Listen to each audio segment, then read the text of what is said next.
Bras supporters, supporters, fans de l'OL, bonjour à toutes et bonjour à tous, bienvenue pour ceux qui nous rejoignent sur ma chaîne OL pour une nouvelle vidéo.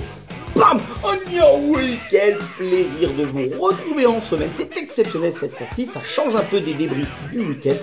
Et encore une fois, avant de démarrer la vidéo, désolé d'être moins présent sur la chaîne, mais dès que je peux, je viens faire un coucou à mes adjoints et à l'ensemble du staff. Et puis de toute façon, dans tous les cas, ne commencez par m'emmerder, parce qu'on est au printemps, et ça y est, les châtaignes, elles vont voler mon con, ça va ricocher sur ta sœur, tu vas pas la voir venir mon con, attention, j'ai la main lourde en ce moment, et puis de toute façon, regardez, Union nationale des bananes et des tocards de France. Ah ouais, bah, Stéphanie Frappard sera l'arbitre de la demi-finale contre Valenciennes. Ah, j'ai envie de vous dire tous aux abris. Eh ben moi je vais... Allez, bam. Je sors tout de suite la biscotte, Steph, parce qu'à mon avis, on va repartir une main devant et une main derrière. Allez, Kesako les gars, c'est la trêve internationale. Aujourd'hui, petite vidéo de derrière les Fargos, parce qu'on va attaquer le sprint final dès samedi soir en recevant Reims à la maison. Et je vais vous donner en exclusivité les numéros du loto dans cette vidéo, ainsi que les températures de cet après-midi en Espagne, capitale de l'Espagne. Révisez les minigones là. Attention, c'est Lisbonne, bien entendu. C'est important. Bon, l'OL est encore malade, pas de moustaire, on le sait tous, mais la guérison est entamée et les médicaments fournis par Stonewise commencent à faire effet. On fera une analyse d'urine, bien entendu, et une prise de sang, parce qu'il y a quand même pas mal de joueurs. On ne sait pas ce qui s'est passé en 4 mois, vu la métamorphose sur le terrain que l'on a vu. Ah ouais, j'ai l'impression qu'ils ont rencontré les médecins du Tour de France, alias la grande seringue, et petite dédicace à mon pote Juisbach. Allez, petite photo, suivez les mouches. Je vous glisse, voilà, dans un premier temps, les résultats de nos goals en début de saison pour qu'on puisse voir vraiment l'évolution de l'équipe au fil du temps et comprendre d'où l'on vient pour savoir où l'on va. 7 points au soir de la 14e journée, une victoire, 4 nuls, 9 défaites. Des quenelles en veux-tu en voitant, on n'en pouvait plus. On était dernier au classement, plus d'une chance sur deux d'aller retrouver nos copains les Verts pour un derby qui nous manque tant. Mais c'était en Ligue 2. Et sincèrement, je prie le ciel, mon Seigneur.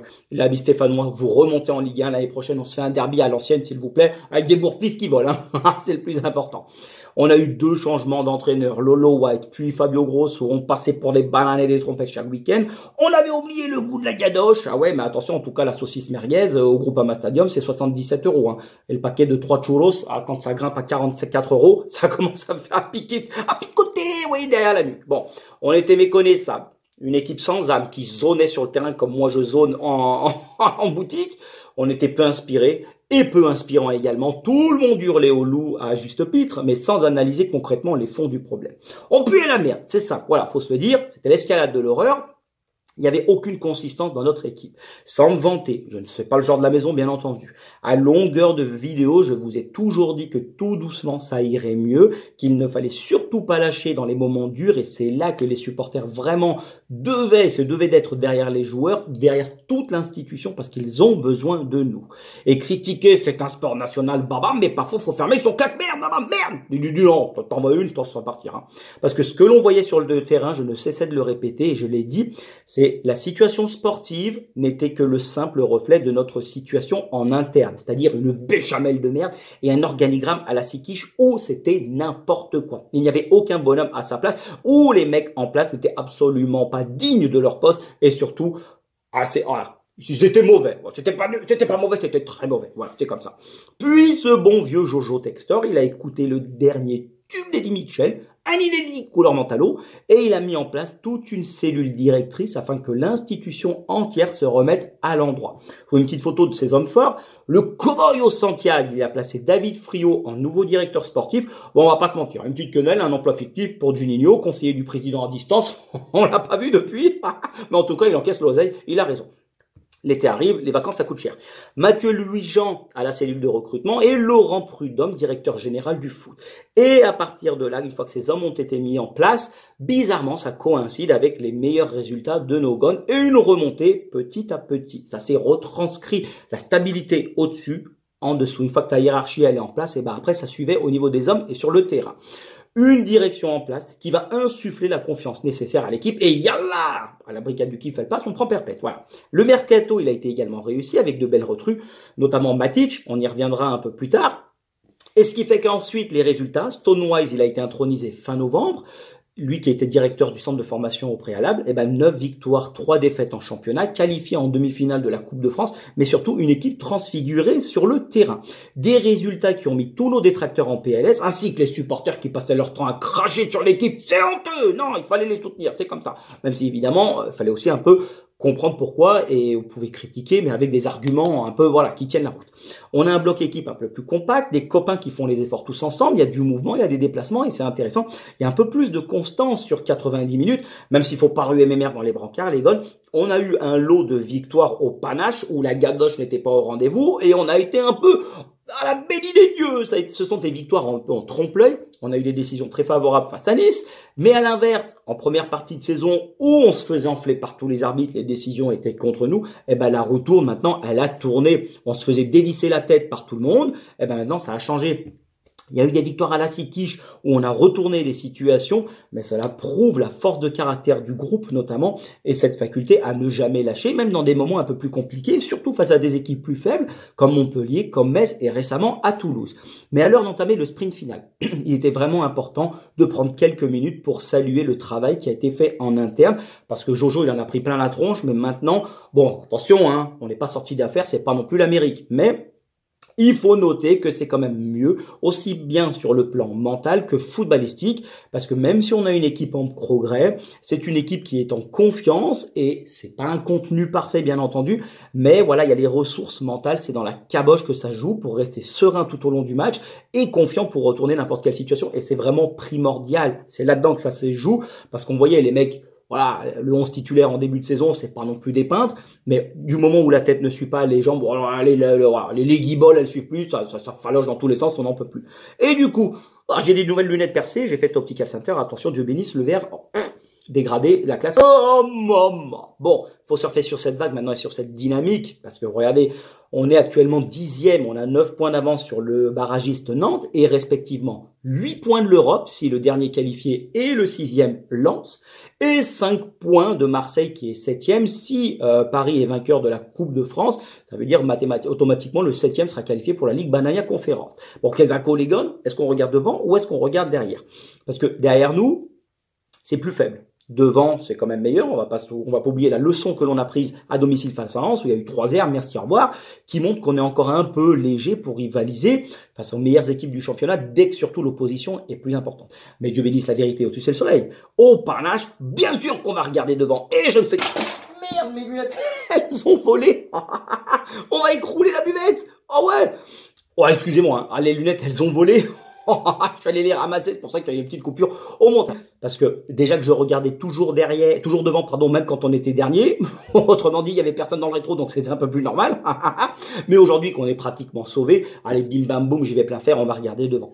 J'avais demandé de la patience et de la confiance parce qu'on allait tôt ou tard réagir, sans sortir. Et fallait soutenir et encourager une fois de plus, sans relâche, je le dis, je le répète, et voilà les résultats aujourd'hui, ça paye un peu plus. La fin de saison, elle peut être excitante, déjà avec évidemment le parcours le plus rapide pour accrocher l'Europe, c'est la Coupe de France. Voilà, on va recevoir dans 10 jours les Valenciennois, en demi à la maison, vous avez vu en intro, Stéphanie Frappard au sifflet, moi j'ai vraiment peur, attention, je crois que je vais y aller à déguiser. Attention à ne pas les sous-estimer, parce que s'ils sont en demi-finale, c'est pas pour rien et c'est pas par miracle, et je me joins à la direction des Bad Gones et de l'Olympique Lyonnais pour ouvrir les portes du Groupama Stadium aux supporters valenciennois, parce que le foot c'est une fête, l'essence même de ce sport c'est d'avoir les supporters des deux équipes derrière pour les soutenir, que ce soit à domicile comme à l'extérieur.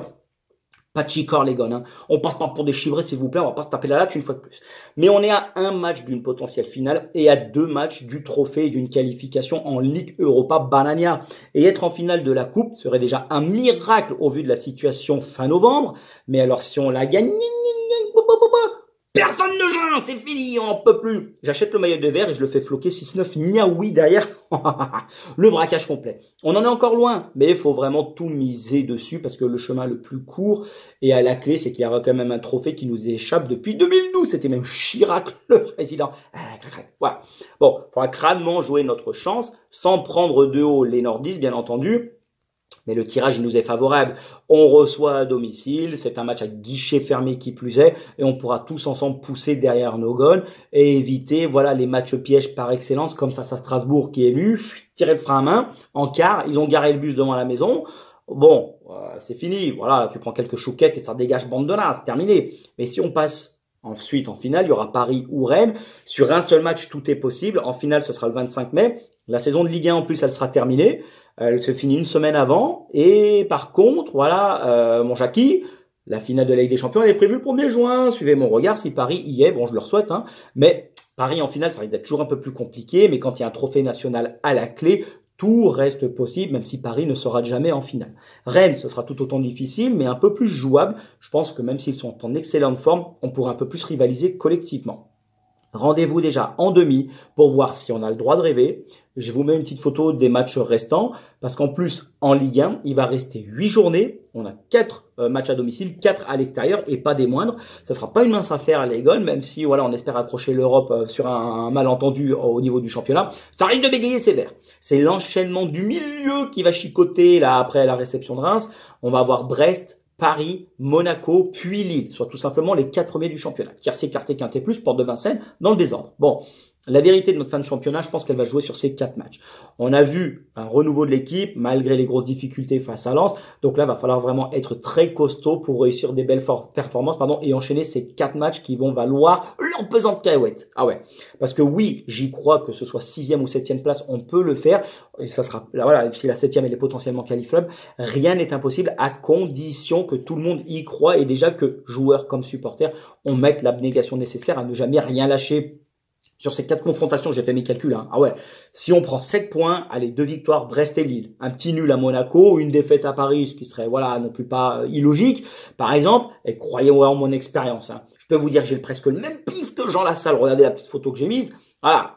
Ça, pour moi, ça peut être jouable. Parce que Reims, Nantes, Clermont et Strasbourg, même si ce n'est pas gagné d'avance, loin de là, tu pars toujours avec un peu plus de certitude qu'il y a quelques mois déjà. Mais pour moi, voilà, ce sont des équipes qui sont sensiblement plus faibles que nous. Même avec 8 points de retard sur Lens actuellement, c'est énorme. Ça fait reprendre 1 point par journée. Voilà, franchement, c'est pas dit que ça passe. Mais franchement, c'est comme une poule qui regarde un couteau. Il y a toujours une part de doute. Tu sais pas ce qui peut se passer, mais il faut y être, les gars. Et pour que, voilà, non seulement ils peuvent le faire, mais ils vont le faire, j'en suis certain. Pourquoi autant d'optimistes? Voilà, on n'est pas venu pour entendre péter les boucs non plus, hein. C'est ma philosophie de base, bien entendu, mais c'est le comportement de l'équipe qui donne des motifs de satisfaction, pardon, et on va finir par là parce que je vous mets une petite photo, voilà, de la compo maintenant qui a été mise en place par Stonewise. Depuis le début de l'année, moi, je militais pour ce 4-3-3 qui correspond bien plus au profil de notre équipe. Mais c'est vrai que quelle que soit la formation de départ, pour ceux qui ont joué au foot un peu à un bon niveau, le plus important, c'est l'animation, évidemment. Jouer à 5 derrière, mettre des joueurs ultra défensifs, voilà, on bégayait, on savait plus où on allait, on se touchait la nouille, caramel saucisse, on jouait en sabat, mule, babouche, on savait pas où on allait, ok, ça allait, mais maintenant, non, on a un peu plus de certitude. Il faut qu'on montre qu'on n'a pas peur de jouer avec des joueurs offensifs et dans une formation vraiment faite pour que l'on puisse mettre tous les joueurs à leur poste et en tirer la quintessence de leur qualité. Du coup, en première partie de saison, on avait trop de joueurs en méforme, en manque de confiance, rongés par la peur de finir charrette. Et voilà, tu tombes des nues, tu tombes en Ligue de l'OL. Non, mais là, c'est rideau, terminé. On met la clé sous la porte.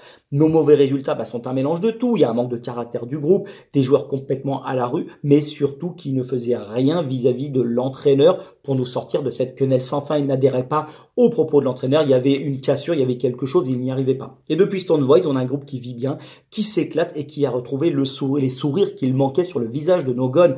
J'ai parlé un peu avant du mercato, je vous ai dit qu'on y reviendra, mais ça a permis également à l'équipe de se remettre sur de bons rails. Mais si on analyse finement les compositions depuis janvier, dans le 11 de départ, la pièce maîtresse qui a joué tous les matchs et qui a changé un peu le visage de notre équipe, c'est la sentinelle, c'est le poste clé dans ce 4-3-3. Et quand un joueur comme Matic, en tour de contrôle, ça se mouche pas du coude, et je suis pas excédé, oui. C'est lui le maillon fort, le régulateur du jeu des Gones, sur qui tout le bloc va compter aussi bien sur les transitions que sur un bloc équipe en phase défensive.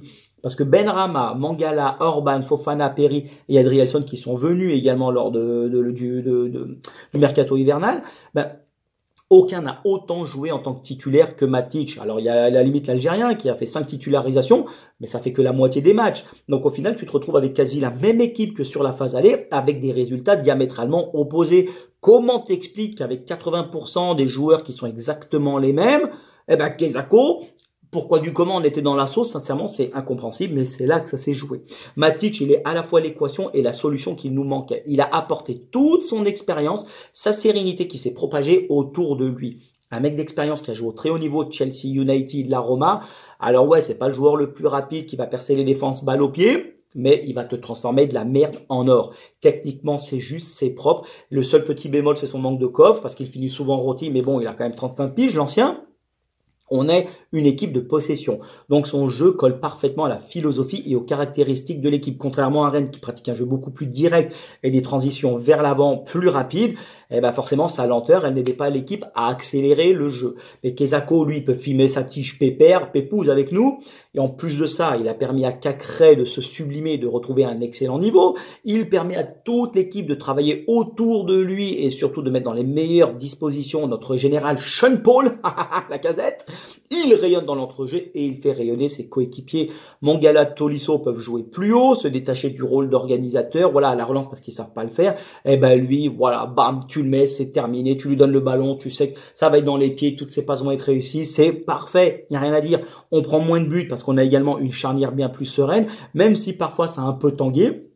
Il permet également aux latéraux de se projeter plus vers l'avant, d'écarter le jeu et de les trouver vraiment beaucoup plus facilement sur la largeur. On a également des ailiers qui percutent, qui provoquent, qui dribblent, tout en ayant des latéraux qui dédoublent. Et tout ça, vraiment, c'est cette pierre angulaire que l'on a mis en place. Et en plus, si Chicles, dans son rôle de joker, est aussi décisif lors de ses entrées en équipe de France Espoir la semaine passée, et surtout à Toulouse, tu te dis que la solution peut enfin provenir de partout, parce que je vous mets une dernière photo. Le coach a fait des recherches. Non, en fait, j'ai pris la photo sur l'OL, un club famille, je crois, sur Facebook, quelque chose comme ça. Offensivement, c'est quand même très pauvre, parce que hormis Sean Paul, qu'on a devant, c'est le désert derrière, avec seulement Cherki qui est décisif, mais 2 fois moins souvent qu'Alex. Il faut que l'on puisse compter autant sur notre canonnier que sur l'ensemble du groupe, parce que c'est le bon vieux Big Jack qui est le deuxième meilleur buteur du club. Là, par contre, attention, c'est pas normal. Tu veux pas que je te joue de la flûte non plus? Tant que les résultats suivent, tu me diras, on s'en balèque de la manière, même si c'est les défenseurs qui marquent, bon, peu importe, mais à un moment donné, il va falloir quand même que les joueurs offensifs soient beaucoup plus décisifs dans le dernier jet. On l'a vu plusieurs fois, surtout Nuama qui bouffait la feuille. Donc vraiment, il va falloir progresser sur cet axe-là. Mais il va falloir coffrer un maximum en gardant toujours cet esprit de sacrifice pour le copain, d'entraide sur les actions défensives, projection collective tous ensemble vers l'avant, les efforts qui seront répétés, le bloc compact à chaque match.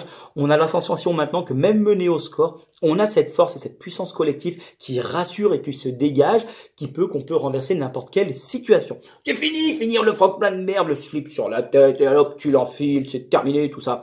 On va le faire, je le répète, on sera tous derrière vous pour continuer à vous encourager comme on le fait depuis le début de la saison, malgré les résultats catastrophiques du départ, et je vais transformer des pifs en des rouges si on y arrive, hein. Ça va chier les dents, ça va rayer le parquet, je peux vous le dire. Allez les gars, c'est tout pour aujourd'hui. Encore un grand merci à toutes et à tous de m'avoir suivi, d'être de plus en plus nombreux sur la chaîne. Dites-moi ce que vous en pensez, qu'est-ce que vous voyez pour la fin de saison du côté de Nogon. On se retrouve normalement dimanche, j'aurai peut-être le temps de faire le débrief de OL Reims, peut-être dans la matinée ou début d'après-midi, tout dépendra.